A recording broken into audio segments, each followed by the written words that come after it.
வணக்கம். மதிமுகம் செய்திகள். இன்றைய முக்கிய நிகழ்வுகளை பார்ப்பதற்கு முன்பாக தலைப்பு செய்திகளை பார்க்கலாம். டெல்லியில் நடைபெற்ற தேசிய ஜனநாயக எம்பிக்கள் கூட்டம்.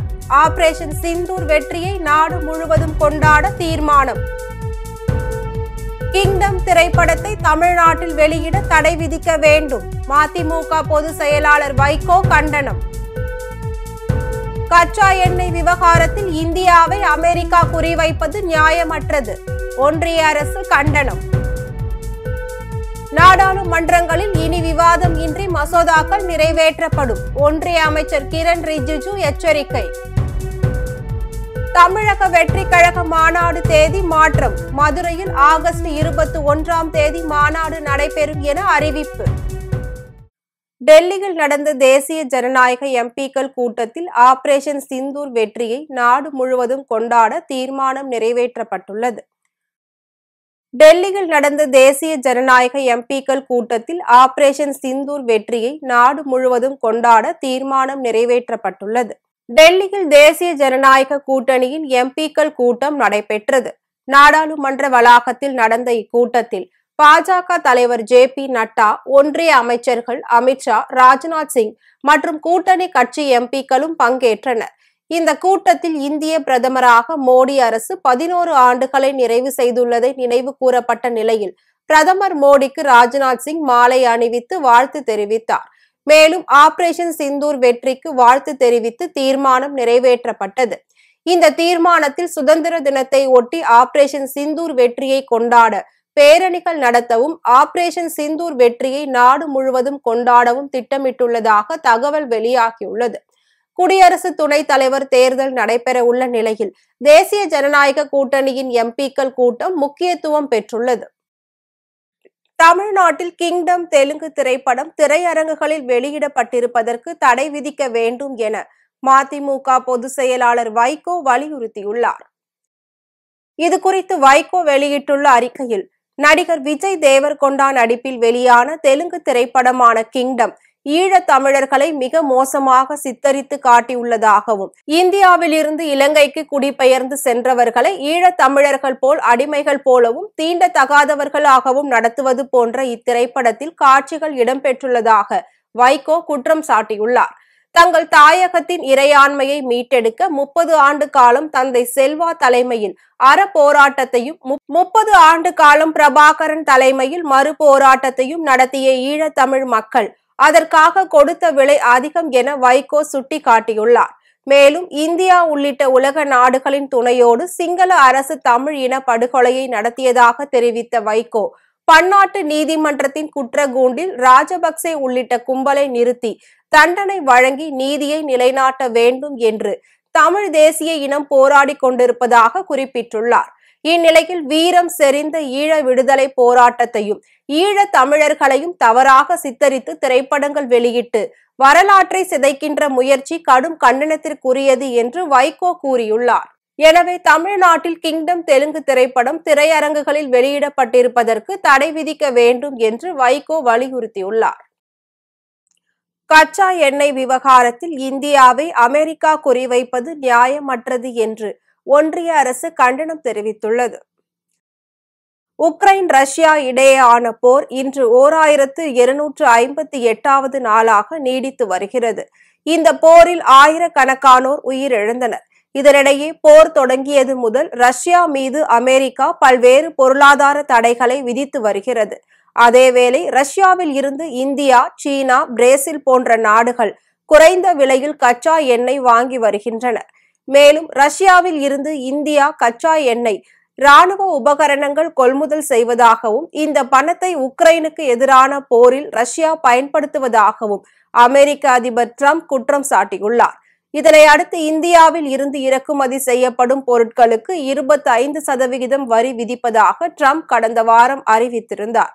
இந்நிலையில் கச்சா எண்ணெய் விவகாரத்தில் இந்தியாவை அமெரிக்கா குறிவைப்பது நியாயமற்றது என்று ஒன்றிய அரசு கண்டனம் தெரிவித்துள்ளது.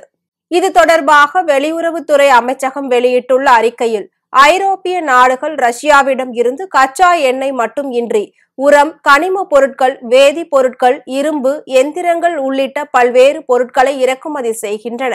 அமெரிக்காவும் ரஷ்யாவிடம் இருந்து அணு உலைகளுக்கு தேவையான யுரேனியம், மின்சார கார் உற்பத்திக்கு தேவையான பல்லோடியம், உரங்கள், வேதிப்பொருட்களை கொள்முதல் செய்கிறது. இத்தகைய சூழ்நிலையில் இந்தியாவை அமெரிக்கா குறிவைப்பது நியாயமற்றது என்றும், ஒவ்வொரு பொருளாதார நாடுகளைப் போல் இந்தியாவும் அதன் தேசிய பொருளாதார நலன்களை காக்க தேவையான நடவடிக்கையை மேற்கொள்ளும் என்றும் தெரிவிக்கப்பட்டுள்ளது. நாடாளுமன்றங்களில் எதிர்க்கட்சிகளின் அமளி நீடித்தால் இனி விவாதம் இன்றி மசோதாக்கள் நிறைவேற்றப்படும் என்று ஒன்றிய அமைச்சர் கிரண் ரிஜிஜு எச்சரித்துள்ளார். நாடாளுமன்ற மழைக்கால கூட்டத்தொடர் கடந்த மாதம் 21ஆம் தேதி தொடங்கியது. வரும் 21ஆம் தேதி வரை கூட்டத்தொடர் நடைபெறும் என அறிவிக்கப்பட்டுள்ள நிலையில் இந்த ஒரு மாத காலத்தில் 21 அமர்வுகளை நடத்த திட்டமிடப்பட்டது. எனினும் ஆபரேஷன் சிந்தூர், பீகார் வாக்காளர் பட்டியல் சிறப்பு திருத்தம் உள்ளிட்ட பல்வேறு பிரச்சனைகளை எழுப்பி முதல் நாள் முதல் எதிர்க்கட்சிகள் தொடர் அமளியில் ஈடுபட்டு வருகின்றனர். இந்நிலையில் எதிர்க்கட்சிகளின் தொடர் அமளியால் நாடாளுமன்றம் முடங்கியுள்ளது. இதுகுறித்து செய்தியாளர்களுக்கு பேட்டியளித்த நாடாளுமன்ற விவகாரத்துறை அமைச்சர் கிரண் ரிஜிஜு, பல்வேறு முக்கிய மசோதாக்கள் விவாதத்திற்கு எடுத்துக் கொள்ளப்பட வேண்டிய அவசியம் உள்ளதால் அவை குறித்து முழுமையான விவாதங்கள் நடைபெற வேண்டும் என்று அரசு விரும்புவதாக கூறினார். ஆனால் எதிர்க்கட்சிகள் தொடர் அமளியில் ஈடுபடுவதால் நாட்டின் நலன் கருதி மசோதாக்களை நிறைவேற்ற வலியுறுத்த வேண்டிய கட்டாயம் ஏற்படும் என்றும் தெரிவித்துள்ளார். மதுரையில் ஆகஸ்ட் 21ஆம் தேதியன்று தமிழக வெற்றி கழக மாநாடு நடைபெறும் என அறிவிக்கப்பட்டுள்ளது. விஜய் தலைமையிலான தமிழக வெற்றி கழகத்தின் முதல் மாநாடு விழுப்புரம் மாவட்டம் விக்கிரவாண்டி அருகே உள்ள வீசாலை கிராமத்தில் கடந்த ஆண்டு நடைபெற்றது. இந்த நிலையில் தமிழக வெற்றி கழகத்தின் 2வது மாநில மாநாடு மதுரையில் வருகின்ற 25ஆம் தேதி நடத்த ஏற்பாடுகள் நடந்து வருகிறது. இதையொட்டி மதுரை தூத்துக்குடி தேசிய நெடுஞ்சாலை அருகே உள்ள பாரபக்தி பகுதியில் மாநாட்டிற்கான பூமி பூஜை நடைபெற்றது. தொடர்ந்து கட்சி நிர்வாகிகள் மாநாட்டிற்கு அனுமதி பெறுவதற்காக மதுரை மாவட்ட கண்காணிப்பாளரை சந்தித்து மனு அளித்தனர். மேலும் மாநாட்டிற்கு பாதுகாப்பு வழங்க வேண்டும் எனவும் அறிவுறுத்தியிருந்தனர். இதனை அடுத்து காவல்துறை தரப்பில் மாநாடு நடைபெறும் 25ஆம் தேதியை தொடர்ந்து 27ஆம் தேதி விநாயகர் சதுர்த்தி வர இருப்பதாகவும் அதற்கு போலீஸ் பாதுகாப்பு வழங்க வேண்டி இருப்பதால் மாநாடு நடைபெறும் தேதியை மாற்றி அமைக்க வேண்டும் என வலியுறுத்தப்பட்டது. இந்நிலையில் காவல்துறை அறிவுறுத்தலை ஏற்று வருகிற 21ஆம் தேதி மதுரையில் தமிழக வெற்றி கழகம் 2வது மாநில மாநாடு நடைபெறும் என்று அறிவிக்கப்பட்டுள்ளது. இதனைத் தொடர்ந்து நிர்ணயித்த தேதிக்கு முன்பாகவே மாநாடு நடக்க இருப்பதால் மாநாட்டு பணிகள் தீவிரமாக நடைபெற்று வருகிறது. சேலம் தலேமா எலக்ட்ரானிக்ஸ் நிறுவனத்தை மீண்டும் திறக்க தமிழக அரசு நடவடிக்கை எடுக்க வேண்டும் என்று அன்புமணி ராமதாஸ் வலியுறுத்தியுள்ளார். பாமக தலைவர் அன்புமணி ராமதாஸ் எக்ஸ் தளத்தில் பதிவு ஒன்றை வெளியிட்டுள்ளார். அதில் சேலம் மாநகரம் சூரமங்கலத்தில் சுமார் 50 ஆண்டுகளாக செயல்பட்டு வந்த தலேமா எலக்ட்ரானிக்ஸ் நிறுவனம் எவ்வித முன்னறிவிப்பும் இல்லாமல் கடந்த சில நாட்களுக்கு முன்பு கதவடைப்பு செய்துள்ளது. அது மட்டுமின்றி பணியாளர்கள் அனைவரும் தானாக பணிவிலகும் சூழலை ஏற்படுத்தி நிறுவனத்தை நிரந்தரமாக மூட அதன் நிர்வாகம் திட்டமிட்டிருக்கிறது. தலேமா எலக்ட்ரானிக்ஸ் நிறுவனத்தின் இந்த நடவடிக்கை கடுமையாக கண்டிக்கத்தக்கது என அன்புமணி ராமதாஸ் தெரிவித்துள்ளார். இந்த சூழலில் அந்நிறுவனத்தின் உயர் அதிகாரிகளை தமிழக அரசு அழைத்து பேசி ஆலை எதிர்கொண்டு வரும் சிக்கல்களுக்கு தீர்வு கண்டு அதை தொடர்ந்து இயக்க நடவடிக்கை எடுக்க வேண்டும் என அவர் வலியுறுத்தியுள்ளார். மேலும் அங்கு பணியாற்றும் 600 தொழிலாளர்களுக்கும் தொடர்ந்து பணி வழங்கப்படுவதையும் அவர்கள் மீது பழிவாங்கும் நடவடிக்கைகள் எடுக்கப்படாமல் இருப்பதையும் தமிழக அரசு உறுதி செய்ய வேண்டும் எனவும் அன்புமணி ராமதாஸ் கோரிக்கை விடுத்துள்ளார். சென்னையில் இன்று ஆபரண தங்கத்தின் விலை சவரனுக்கு 600 ரூபாய் உயர்ந்து 74,960 ரூபாய்க்கு விற்பனை செய்யப்படுகிறது. தங்கத்தின் விலை கடந்த சில நாட்களாக ஏற்ற இறக்கத்துடன் விற்பனையாகி வருகிறது. இந்நிலையில் இன்று சவரனுக்கு 600 ரூபாய் அதிகரித்துள்ளது. அதன்படி சென்னையில் 22 கேரட் ஆபரண தங்கத்தின் விலை கிராமிற்கு 75 ரூபாய் உயர்ந்து 9,370 ரூபாய்க்கு விற்பனையாகிறது. மேலும் ஆபரண தங்கத்தின் விலை சவரனுக்கு 600 ரூபாய் உயர்ந்து 74,960 ரூபாய்க்கு விற்பனை செய்யப்படுகிறது.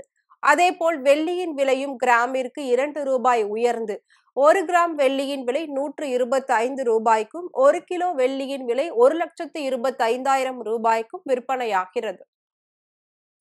திருவண்ணாமலை கிரிவல பாதையில் போலி சாதுக்களிடம் கஞ்சா புழக்கம் மற்றும் விற்பனை நடைபெறுவதாக புகார் எழுந்த நிலையில் 100க்கும் மேற்பட்ட காவல்துறையினர் ஆய்வு மேற்கொண்டனர்.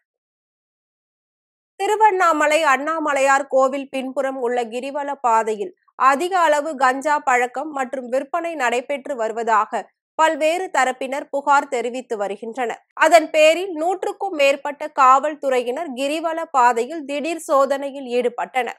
அப்போது கிரிவல பாதையில் உள்ள 500க்கும் மேற்பட்ட சாதுக்களிடம் அவர்களின் ஆதாரங்கள், ஆவணங்கள் ஆகியவற்றை பரிசோதித்த போலீசார் உடைமைகளையும் ஆய்வு செய்தனர். இதனை அடுத்து சந்தேகப்படும்படியாக சுற்றித் திரிந்த இருவரை காவல் நிலையம் அழைத்து சென்று விசாரணை மேற்கொண்டு வருகின்றனர். திருப்பத்தூர் மாவட்டம் ஆம்பூர் அருகே ஊராட்சி ஒன்றிய தொடக்கப் பள்ளியில் கலையரங்கம் கட்டுவதில் ஏற்பட்டு வரும் பிரச்சனையில் 100க்கும் மேற்பட்ட இளைஞர்கள் பள்ளியை முற்றுகையிட்ட போது செய்தி சேகரிக்க சென்ற செய்தியாளர்கள் மீது தாக்குதல் நடத்தப்பட்ட சம்பவம் அதிர்ச்சியை ஏற்படுத்தியுள்ளது. தேவலாபுரம் ஊராட்சிக்கு உட்பட்ட ராமச்சந்திராபுரம் பகுதியில் உள்ள ஊராட்சி ஒன்றிய அரசு தொடக்கப் பள்ளியில் கலையரங்கம் கட்டுவதற்கான பணிகள் தொடங்கப்பட்டுள்ளது. இந்நிலையில் அப்பகுதியை சேர்ந்த ஒரு தரப்பினர் கலையரங்கம் கட்ட வேண்டும் எனவும், மற்றொரு தரப்பினர் தங்கள் பகுதிக்கு விளையாட்டு மைதானம் வேண்டும் எனவும் கலையரங்கம் கட்டக்கூடாது என எதிர்ப்பு தெரிவித்து வருகின்றனர். இந்த பிரச்சனை காரணமாக 100க்கும் மேற்பட்ட இளைஞர்கள் பள்ளியை முற்றுகையிட்டனர். இது தொடர்பாக செய்தி சேகரிக்க சென்ற செய்தியாளர்களை தலைமை ஆசிரியை சரஸ்வதி வீடியோ போட்டோ எடுக்கக்கூடாது என கூறி அடியாட்களை வைத்து தடுத்துள்ளார். மேலும் அநாகரிகமாக பேசிய அந்த கும்பல் செய்தியாளர்களின் சட்டையை கிழித்தும் செல்போன்களை பறித்தும் தாக்குதல் நடத்தியுள்ளனர். இதில் படுகாயமடைந்த 3 செய்தியாளர்கள் ஆம்பூர் அரசு மருத்துவமனையில் சிகிச்சைக்காக அனுமதிக்கப்பட்டுள்ளனர்.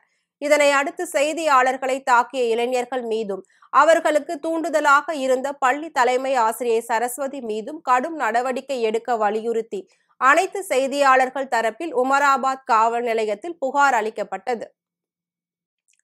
ராணிப்பேட்டை மாவட்டம் அரக்கோணம் ரயில்வே நிலையத்தில் கஞ்சா வைத்திருந்த இருவர் கைது செய்யப்பட்டனர்.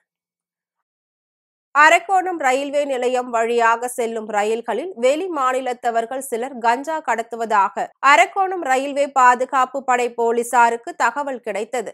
அதன் பேரில் ரயில்வே நிலையத்தில் உள்ள அனைத்து பிளாட்பார்ம்களிலும் போலீசார் ரோந்து பணியில் ஈடுபட்டனர். அப்போது 1வது பிளாட்பார்ம் அருகே சந்தேகப்படும் வகையில் நின்றிருந்த 2 இளைஞர்களிடம் நடத்தப்பட்ட சோதனையில் அவர்களிடம் 15 பொட்டலங்களில் 30 கிலோ கஞ்சா இருப்பது தெரிய வந்தது. இதனை அடுத்து அவற்றை பறிமுதல் செய்த போலீசார் திரிபுரா மாநிலத்தை சேர்ந்த ஆகாஷ் பால் மற்றும் இப்ராஹிம் கலீல் உல்லா ஆகியோரை கைது செய்து சிறையில் அடைத்தனர். விருதுநகரில் தற்காலிக மின் இணைப்பை நிரந்தர மின் இணைப்பாக மாற்றுவதற்கு 35,000 ரூபாய் லஞ்சம் வாங்கிய மின்வாரிய உதவி பொறியாளர் கைது செய்யப்பட்டார்.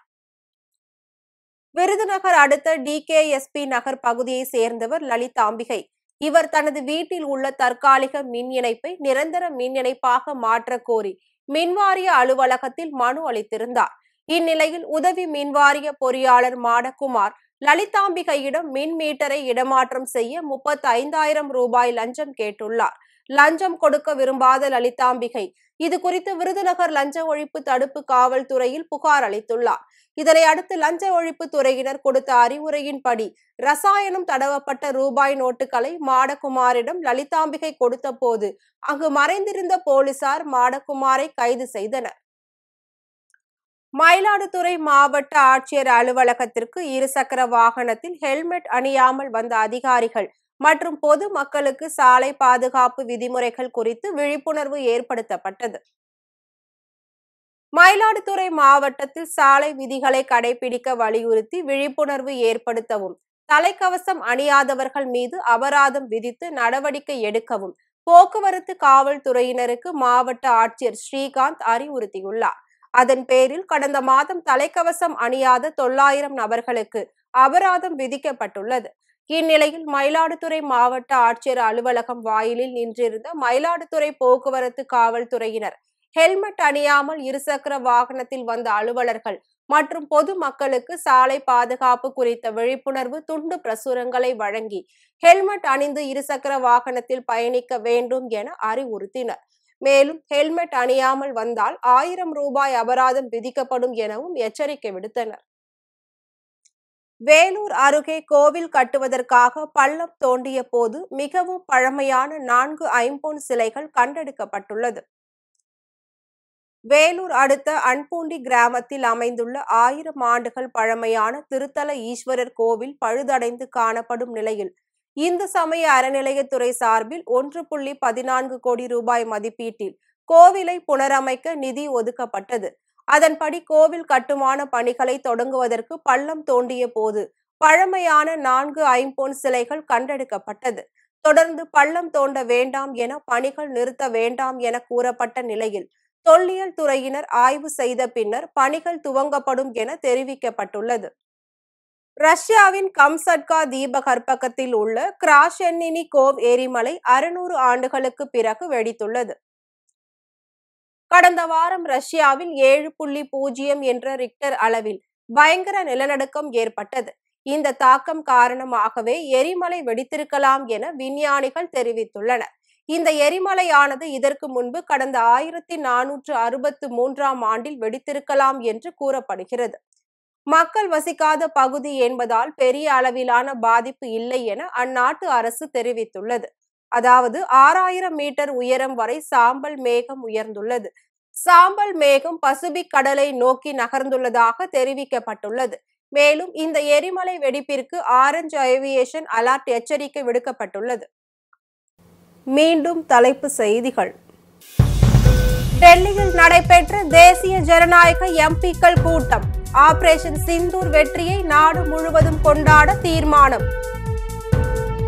கிங்டம் திரைப்படத்தை தமிழ்நாட்டில் வெளியிட தடை விதிக்க வேண்டும். மதிமுக பொதுச் செயலாளர் வைகோ கண்டனம். கச்சா எண்ணெய் விவகாரத்தில் இந்தியாவை அமெரிக்கா குறிவைப்பது நியாயமற்றது. ஒன்றிய அரசு கண்டனம். நாடாளுமன்றங்களில் இனி விவாதம் இன்றி மசோதாக்கள் நிறைவேற்றப்படும். ஒன்றிய அமைச்சர் கிரண் ரிஜிஜு எச்சரிக்கை.